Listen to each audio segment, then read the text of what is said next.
அடே அமேசான் நீயுமா அப்படின்ற மாதிரி தான் இருக்கு. ஏன்னா இவ்வளோ நாளாக ஃப்ளிப்கார்ட்டில் தான் எதுவாவது ஆர்டர் போட்டோம் அப்படின்னா ஆஃபர் ஹேண்ட்லிங் ஃபீ, அப்புறமா வந்து பார்த்தீங்கன்னா பேக்கேஜிங் ஃபீ அப்படின்ற மாதிரிலாம் 49 ரூபா 99 ரூபா அந்த மாதிரிலாம் வந்து வாங்கிட்டு இருப்பான். அவனை பார்த்து இவன் எப்போவாது எடுத்துகிட்டு வரான்னு நினச்சோம். அதே மாதிரி இவன் நினச்சா மாதிரியே எடுத்துகிட்டு வந்துட்டான். ஆனால் இவன் உன்னோட பேர் கொஞ்சம் புதுசாக இருக்குது. என்னன்னா நீங்கள் அப்படியே அமேசான்குள்ளே போய் செக் பண்ணி பாருங்கள். மார்க்கெட் பிளேஸ் ஃபீ அப்படின்னு சொல்லிட்டு ஒரு 5 ரூபா வந்து வாங்கினா, இப்போதைக்கு 5 ரூபா வாங்குறானே பரவாயில்லையே அப்படின்ற மாதிரி நிறைய பேருக்கு தோணலாம். ஆனால் கூடிய சீக்கிரத்தில் அவன் 5 ரூபாயை 50 ரூபாயா ஆக்கலாம், அப்புறமா 50 ரூபாய் 100 ரூபாய் ஆக்கலாம் ஃப்ளிப்கார்ட் மாதிரி.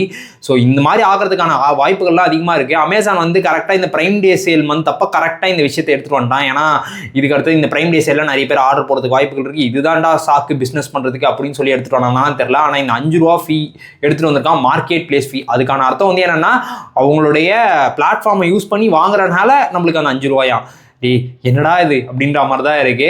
ஒருவேளை நீங்கள் ஏதாவது இந்த ஆஃபர் சேல்ஸில் ஏதாவது ஸ்மார்ட் ஃபோன்ஸு இல்லை லேப்டாப்ஸு அந்த மாதிரி ஏதாவது வாங்கலாம்னு நினச்சிட்டு இருந்தீங்க அப்படின்னீங்கன்னா இங்கே ஆஃபர்லாம் செக் பண்ணிக்கோங்க. இதே ஆஃபரில் உங்களுக்கு அவங்களுடைய அஃபிஷியல் வெப்சைட்டில் கிடைக்குது அப்படின்னீங்கன்னா உங்களோட அஃபிஷியல் வெப்சைட்லேயே ஆர்டர் வந்து பண்ணிடுங்க.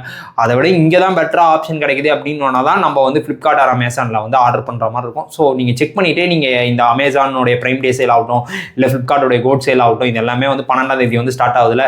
ஸோ அது ஸ்டார்ட் ஆகும்போது நீங்கள் என்ன ப்ராடக்ட் வாங்க போறீங்களோ அதோட அஃபிஷியல் வெப்சைட்டை செக் பண்ணிட்டு அப்புறமா நீங்க வந்து எந்த பிளாட்ஃபார்ம்ல வாங்கணுமோ வாங்கிக்கோங்க.